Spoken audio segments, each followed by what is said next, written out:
What's up, y'all? My name is Sade, and we are back for our final section of the series, and that is the 12th house. So we've reached the final house in the zodiac with the final sign of Pisces. As we begin to transition into the spring equinox, the new year, or the new astrological year, and start with Aries again.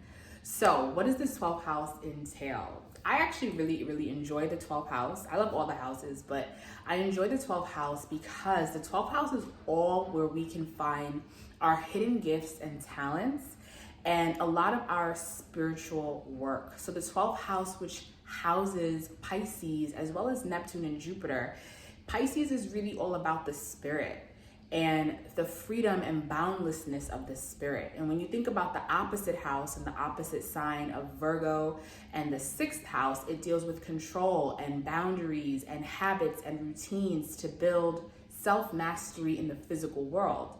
Whereas Pisces in the 12th house is all about understanding the spirit, connecting to the spirit, and truly building and developing strong habits, but most importantly, characteristics about ourselves that are hidden in that 12th house. Because the 12th house has a lot to do with the spirit, it's a lot of things that we don't realize about ourselves that's very powerful and that can be used in a form of alchemy, right? Because the spirit is boundless and the spirit is able to really connect to so many people on deeper levels. So when we work on whatever planet, especially if you have planets in this 12th house, you really are considered a 12th house person and have a lot of work to do with tapping into the true power of these planets because it's in the 12th house, which is kind of hidden.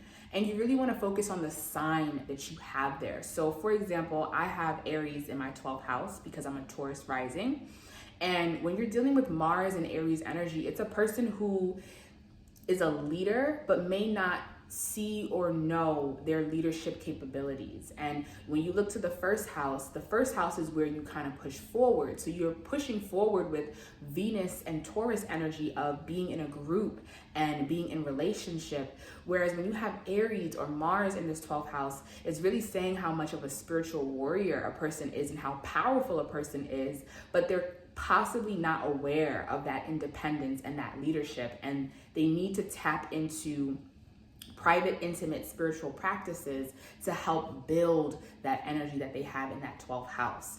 So with working with the 12th house, you know, anything pertaining to meditation, yoga, anything pertaining with astrology or even Reiki, music, sound healing.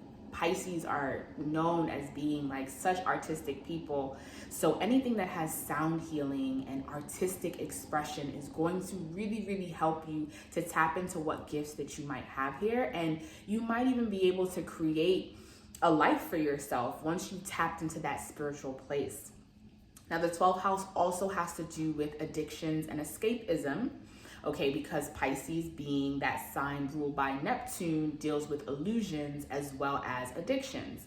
And because everything in this 12th house is based off of feeling, you want to be mindful if you are working with a lot of planets in this house, because it can be really easy for you to kind of dabble into drugs that can give you an experience and that can also help you tap into your gifts, but not being addicted to it, because that's when you lose yourself, because that 12th house is boundless. So you really don't want to lose yourself in this house, because it can really signify mental illness as well as deep depression. Whenever we're dealing with Pisces energy, because it's so all-encompassing, deep depression as well.